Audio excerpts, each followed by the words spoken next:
So today, I actually visited this section of a news website that can provide this type of news.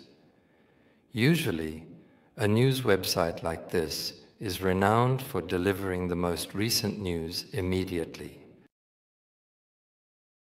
So, at this specific point in time, it is always more about clothes, more like, bold clothes in their own words, clothes that someone looks at and says, so-and-so's bold clothes shook social media, or you are tearing up the place, or you are setting the place on fire, or someone else has taken pictures of themselves in these types of clothes.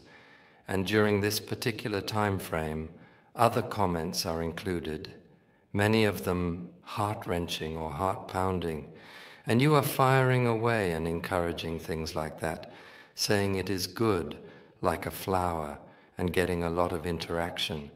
And when you look, there is almost no men among them. It is mostly focused on women and their bodies.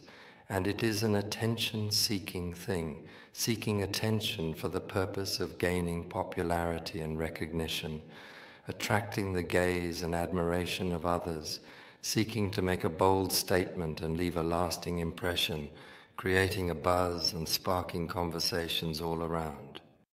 Hence, when considering it from this standpoint, the occurrence is not merely a personal offense, but rather it is perpetrated in a communal fashion.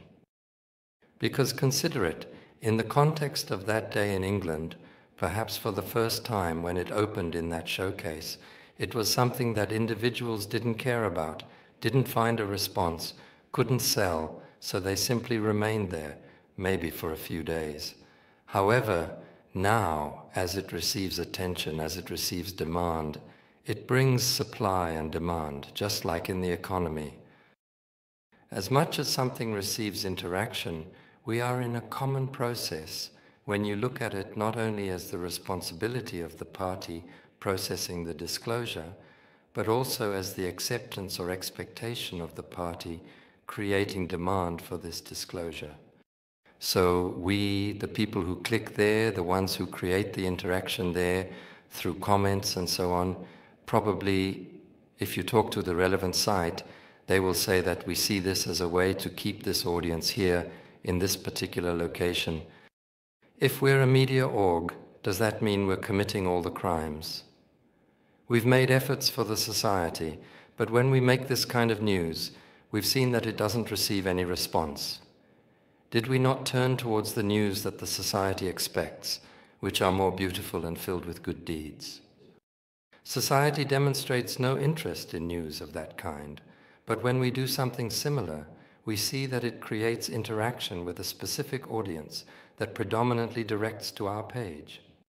We also discover the channel to convey our additional news, political, economic news to the public by means of this medium. When they speak, you understand that they are not entirely responsible for the crime. They are only holding one side of the crime committed on a societal level. A process we have been together in terms of care and exposure that poses a threat to our families, our children, and our future, which we never accept for today, means seeing our grandchildren or seeing our children wearing various clothes. If this progress, this trend, continues in this manner, it will have significant consequences for all of us.